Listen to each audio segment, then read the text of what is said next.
السلام عليكم xogaha meerayaasha daawade xalqadeena waxaynu ku soo qaadanaynaa baxcadceedeeda iyo mid walba xogihiisa u gaarka ah ugu horeyn qorraxda waa xudunta baxcadceedeeda iyada ayaanay dhammaan falagyada iyo marin meereedyadu ku wareegaan waxayna ka weyn tahay meerayaasha 10,000 oo jeer meerayaashana waxa ay ku haysataa cufis jiidad awood leh oo ka weyn cufis jiidadka dhulka 332,900 oo jeer waxaana ay aqoonta aynigani ka marakacday in barta qorraxdu ku taalla ay suuro gelisay habsami u socodka nololeed ee ka jirta dhulka oo haddii ay iniq yar ka soo dhawaan lahayd ama iniq yar ka durugsanaan lahayd aanay nolol dhulkan ka suuro gasheen meeraha koowaad ee dusaaga ama cudaarid ama meerkuri waa meeraha dhanka qorraxda ugu xiga waa meero diirimaad ahaan aad u kulul waana meeraha ugu mugga yar meerayaasha wax dayaxahana ma laha oogadiisuna waxa ay ka kooban tahay macdanaha silicate oo ah ciidda xadiid iyo birta nikal ma laha gibil haweed oo cufan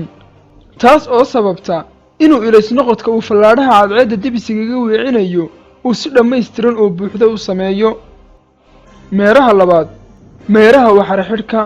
kawkab az-zuhra venus waa meeraha labaad ee qorraxda ugu dhow oogadiisu waxa ay ka kooban tahay inta ay dusaagaba ka kooban tahay balse gibilkiisa hawada ayaa ka kan oo u sababa inuu kuleylka cadceedda ee soo dhaafaa marka uu ilaysnoqodku ku dhaco uu dib u dhaafi kari waayo taasina waxa ay u horseedaa uumi darani inuu ku xidhmo oogadiisa kadib waxa uu noqdaa foolkaanayaal iyo togag dhamac ah oo dareeraya mana laha wax dayax ah sidoo kale waa oomane oo biyo ma laha waana meero diirimaad ahaan aad kulul soomaalida qaar waxa ay u yaqaanaan xiiran xiir kuwo kalena waxay u yaqaanaan xidiga waaberi halka deegaano kalena looga yaqaan bakaal taas oo ku tusaysa in aynu aqoon badan u lahayn xidigaha iyo meerayaasha balse ay hadda hallaysantay oo luntay waxa uu isu rogaa dhanka galbeed taas oo sababtay inay qorraxdu dhanka galbeed uga soo baxdo waa meeraha ugu xawaaraha gaabiyo dhanka ku wareegista udubdhexaadkiisa oo inuu maalin iyo habeen dhammaystiran soo xidhaa waxa ay ku qaadataa 241 maalmood oo maalmaheennan ah halka ku soo wareegista dhammayska tiran ee qorraxda iyo soo afmeerista sanadkiisu ay tahay 225 maalmood oo maalmaheennan ah taasna macnaheedu waa maalintiisa iyo habeenkiisa keliya ayaa ka badan sanadkiisa meeraha saddexaad dhulka al-ard the earth waa meerahan aynu ku nool lahay waa meeraha saddexaad ee dhanka cadceedda ugu xiga waana meeraha keliya ee ay nololi ka jirto waxa lagu qiyaasaa meeraha dhulka inay noloshu ka bilaabantay 3,500 oo bilyan oo sano ka hor hanaanka nololeed ee ka jirana waxaa la yidhaahdaa biosphere waa meeraha keliya ee leh biyo saafi ah oo dareeraya oo lagu noolaan karo waxaa hawadiisa ku jirta 22% oksijiin ah taas oo taageerta isu dheelitirnaanta isku tiirsanaanta dhirta iyo xayawaanka waxa uu leeyahay hal dayax oo dabiici ah waxa uu buucdiisa ka buuxda dhagaxan shiilan oo dhalaashan oo la yidhaahdo larva waana asalkii dhulka oo ahaa dhalaal shiilan oo dab iyo naar ah balse oogada ka qaboobay welina ubuucda ka nool waana halka ay ka soo butaacaan foolkaanayaashu 4 meeraha faraare kawkabul mariikh the mars waa meeraha afraad ee qorraxda ugu dhow waxa uu cadceedda ka durugsan yahay 228 milyan oo kiiloomitir waa meero cimiladiisu aad u qabowdahay carradiisuna waa casaan maadaama ay ku badan tahay macdanta iron oxide-ka waxaana uu leeyahay 2 dayax oo dabiici ah oo la kala yidhaahdo deimos iyo phobos hawada ku gadaaman badankeedu waa sunta carbon dioxide ee uu jidhkeenu sun ahaanta isaga soo saaro waxaa ku taalla buurta ugu dheer meerayaasha baxcadceedeeda oo dherarkeedu gaadho 25 kiiloomitir meeraha shanaad cirjiidh mushtara jupiter waa meeraha ugu mugga weyn meerayaasha waxauna dhulka ka wan yahay 1,000 jeer daraasadihii qadiimiga ahaana waxay dhigayaan waxa uu dhulka ka wan yahay 318 jeer waxa uu ka samaysan yahay isku dhisyo u badan hydrogen iyo helium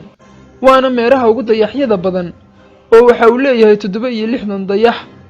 dayaxyadiisaas afarta ugu waaweyn ee ugu caansanna waxaa la kala yidhaahdaa Io Ganymede Callisto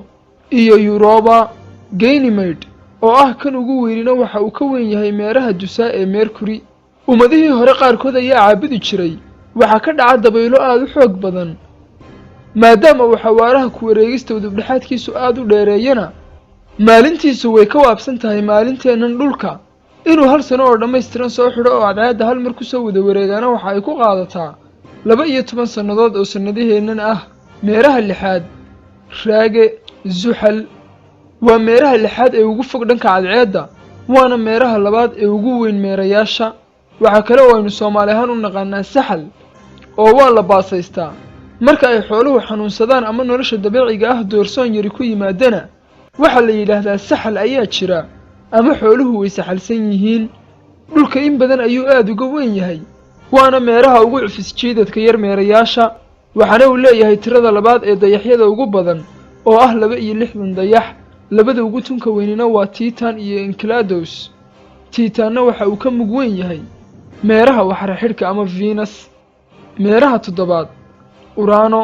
Uranus waxa uu dhulka ka weyn yahay 14 jeer waxa uu leeyahay 27 dayax oo ka dhigaysa meeraha saddexaad ee ugu dayaxyada badan. kuwa ugu waaweyn dayaxyadiisaasna waxa la yiraahdaa Titania, Oberon, Amberiel, Ariel iyo Marinda. waxa uu qorraxda ka fog yahay 3 bilyan oo kiiloomitir. inuu qorraxda si buuxda ugu soo wareego oo sanad soo xidhaana waxa ay ku qaadataa 84 sano oo kuweenan ah. inuu dubdhaxaadkiisa ku wareegana waxa ay ku qaadataa 17 saac iyo rubuc. maadaama uu ku wareegista dubdhaxaadkiisa aad ugu dheereeyo cimiladiisuna aad ayay u qabowdahay. meeraha sideedaad ee ugu dambeeya meerayaasha baxcadceedeeda ee waaweyn waa Docay ama Neptune. waxa la helay 1846 waxaana lagu daray meerayaasha waana meeraha sideedaad ahna kan ugu fog dhanka qorraxda. waxa uu 60 jeer ka weyn yahay dhulka.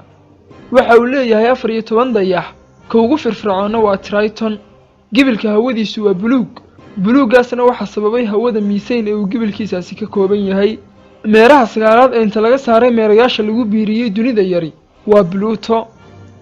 waxa la helay 1930 oo lagu daray meerayaasha sideedda ah laguna sagaaleeyay balse 2006 ayaa la isku afkartay in inta laga saaro laga dhigo duni yar. waxaana uu leeyahay 5 dayax oo yaryar oo ku wareega isaga. dayaxa dhulka oogadiisu waxa ay ka samaysan tahay cureeyayaal kala gedisan oo ay ka mid yihiin argon, helium, sodium, potassium, hydrogen iyo radon. inkasta oo uu yahay tirsiga ay bilaha islaamku ku salaysan yihiin waxa ay cilmi baadhisaha laga soo tabinayaa tibaaxan inuu dhulka ku soo wareego 27 maalmood iyo 7 saacadood iyo 43 daqiiqo balse waa bisha aynu tirsano ee ama 29 ama 30 mid ahaan ku dhamaata dayaxu. cufis jiidadka dayaxa iyo dhulka ka dhaxeeyana waa ka sababa ee horseeda mawjadaha badaha. daawade intaasi waa xogo kooban oo ku saabsan baxcadceedeedeennan mid waliba waxa uu la gaarka yahay. xalqadda inoo xigta kana waxay noqon doontaa insha Allah xalqadda aynu ku soo gabagabeynay taxanahan kooban.